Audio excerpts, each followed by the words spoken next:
గాంధీకి 2 రకాల మత ధోరణులు తన జీవితాన్ని మొత్తాన్ని కప్పివేసి ఉంటాయి. ఒకటి జైన మతం. గాంధీ గుజరాత్లో పెరగడం వల్ల చుట్టూ జైన మత గురువుల యొక్క ప్రాధాన్యత చాలా ఎక్కువగా ఉంటుంది. అది కాకుండా గాంధీకి రాజ్ చంద్ భాయ్ అనేటువంటి ఒక గొప్ప జైన మత గురువు కూడా పరిచయం అవుతాడు. అతని గురించి నేను ఇంతకు ముందు మాట్లాడిన విషయాల్లో నేను చెప్పాను అతని గురించి ఆల్రెడీ.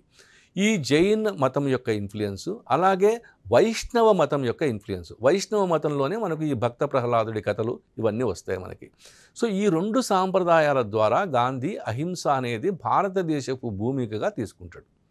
అంతేకాకుండా భారతదేశం యొక్క పురాణ సాహిత్యాన్ని పరిశీలిస్తే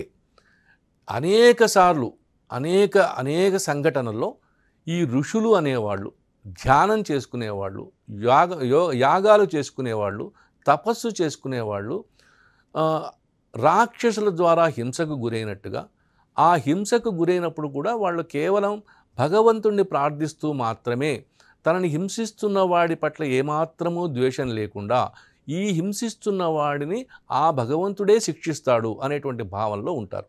ఇది కూడా ఒక భారతదేశపు పురాణ సాహిత్యంలో ఉండేటువంటి అన్నిటిలోని సారాంశం అది.